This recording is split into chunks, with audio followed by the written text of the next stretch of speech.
Abstract art is the dominant art form of the 20th century. Despite generally being accepted as culturally important, it's often seen as something of an elaborate joke, or worse, a case of the emperor's new clothes. This is because abstract art is not supposed to really look like anything, which can make it kind of hard to understand. Instead of looking like stuff, it's more often comprised of forms and colours that are there for their own expressive sake. They can be minimal or contain many elements and arrangements of forms that don't really look like anything most sober people will ever see. This is where the issues begin when trying to understand just what these paintings are, or why someone made them, and especially why anyone would declare them to be genius works of art. I mean, what is this even supposed to be? And look at these prices. Is this all some elaborate money laundering scheme? Well, some of it might be. But to really understand abstract art, we need to understand a little bit about its history and its goals first. Abstraction rose to prominence in the 20th century as a result of factors both cultural and political. As with everything else involving the 20th century, it gets very complicated very quickly. Abstraction didn't come out of nowhere though. It had always been around the periphery of art if you look back into history. Joshua Reynolds, the patron saint of the English Royal Academy, once wrote about the beauty of form alone, which made paintings great without the need for any assistance from other qualities. This expresses the aesthetic premise behind abstract art, that formal qualities are more important than the subject matter they are used to depict. For example, it's not the tree that you paint that's important, it's the colours you use, where you place it on the canvas, how it relates to the other elements in the picture, etc. That's what really makes a good picture, and that's what we enjoy about the painting, not just the simple fact that we recognise it as being a tree. Once people realise this, it becomes quite liberating. If it's just the pleasing arrangement of colours and such that we need for our aesthetic hit, why not get rid of the tree altogether? Well, a lot of groups around the beginning of the 20th century were thinking like this, and they all wanted to chop down that tree in their own way. Movements like Fauvism or Cubism appeared that looked analytically at the world and rearranged the formal elements they found to create new works that referenced their subjects and reconstructed them in new, formally elegant ways.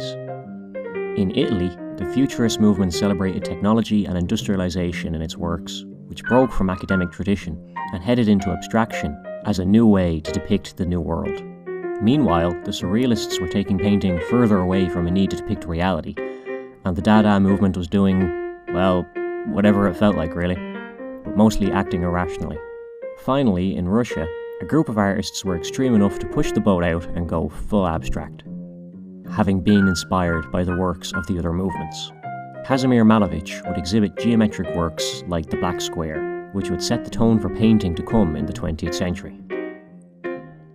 All of these movements were pushing art forwards towards abstraction. Other factors, such as 2 world wars, industrialization, the rise of communism, fascism and capitalism, and the increasing secularity of the Western world all played a role too. All this rapid change was making traditional art look under-equipped to represent the modern world, stuck as it was in the trappings of traditions that stretched back into previous, less volatile centuries. Abstraction, in contrast, could respond to the new questions of culture that the 20th century brought, and do so in a much more effective way than traditional representational art could, using only colour and shapes to make us feel something. It didn't need to rely on traditional trappings of art, such as millions of angels or whatever this thing is, to evoke a response in the viewer, at least in theory. Figures such as Wassily Kandinsky would further develop the theory of abstraction during this period. Kandinsky is often credited as the first person to paint abstractly, and while it's very hard to confirm this, he did lay out some core tenets of what would eventually become abstract art. Kandinsky thought that art was seeking to represent a sort of internal necessity of its subjects, the bare minimum needed to convey their essence or what they were. He realised that to do this, an accurate depiction of a subject's form was not really necessary.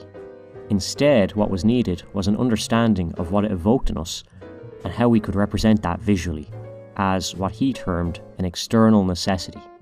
Think of it as being a kind of visual Platonism, if that helps, where everything has an essential essence that allows us to understand them. Kandinsky's influence for thinking like this came from his own practice as an artist, as well as his interest in music and law. which predisposed him to placing his visual ideas into a codified system of notation and rules. He was also influenced by the ideas of contemporary philosophers and New Age movements like Theosophy. Theosophy itself is quite interesting for its huge impact on art and culture, which is really weird, but one thing at a time. For Kandinsky, pure form had a spiritual purpose to it. A round spot could be more significant than the human figure, or a triangle placed over a circle could be as significant as God touching the finger of Adam in Michelangelo. How much this had to do with Kandinsky's philosophical and spiritual inclinations, and how much of it was a result of his condition as a synesthesist, is uncertain. This possible condition makes reading Kandinsky's work quite entertaining, as he earnestly tries to explain to you how a blue circle sounds or a yellow triangle feels. So, now that we have some idea of the why of abstraction, how do we go about reading these artworks? How can we understand what they are trying to say to us, and where they come from? Most importantly, how do we make sense of it all? Abstract art can be made about practically anything. It can be based on something the artist has observed, or an idea they had, or even on nothing at all. Abstract art may also stem from an artist's observations of something in the world, but that doesn't mean it has to look like that subject. Kandinsky himself outlined a few basic sources of inspiration for abstract art. First, an impression of nature. The world around us can provide an idea or an emotion which triggers an artwork that may not be exactly representative of what we saw, but still seeks to convey something of its essence to us. Secondly, it may be an unconscious expression of internal, non-material ideas. An artwork based on nothing at all, or what Kandinsky terms an improvisation, creating freely and without the restraint of any physical subject matter. Finally, it may be a slowly formed expression of inner feelings that have been considered and given form in a composition. This is probably what most people are thinking about when they think of abstract art. Much like the other two methods, it can depict a feeling or an idea without much correspondence to the physical world, but is much more reliant on composition and arrangements of formal elements. These are not the only ways to create abstract work. There are as many ways to paint as there are painters to paint them. It does give us a little bit of an idea of what abstract artists are thinking about when they create their work. So now that we understand some of these basic possibilities for the creation of abstraction, what are some ways we can read or understand what the artist is intending, or which mode of working they are engaged in?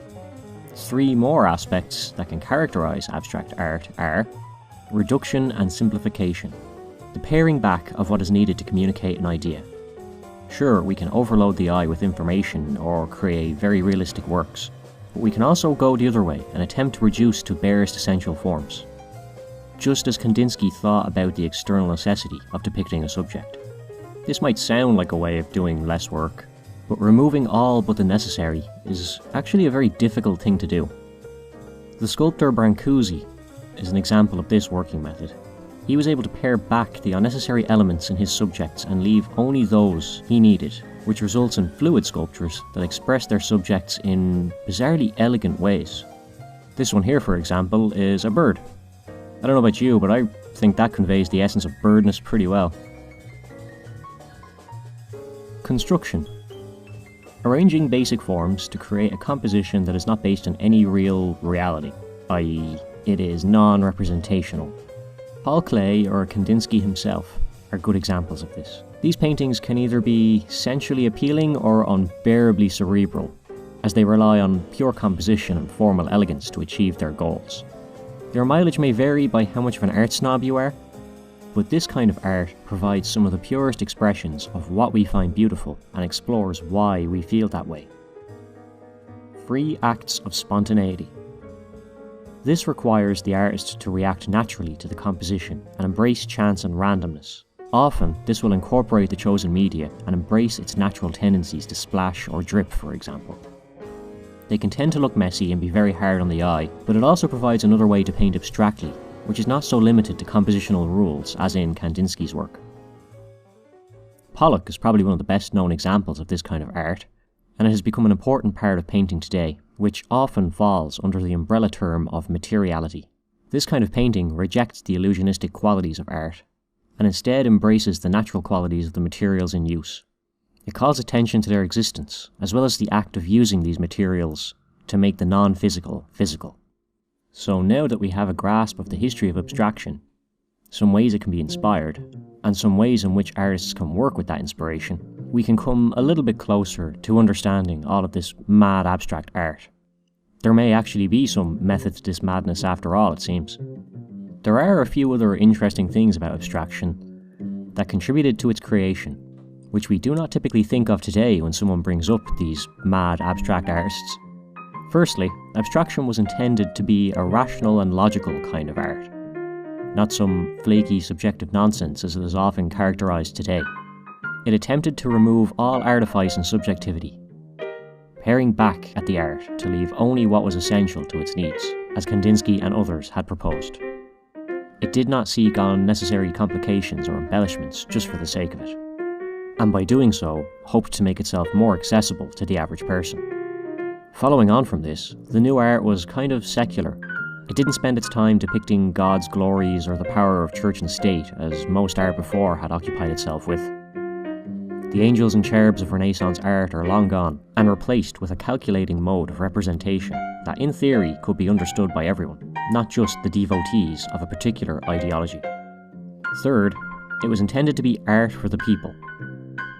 It wouldn't require special knowledge of history or religion to understand what was going on in these paintings, and it wouldn't rely on insider information of the art world to understand it either.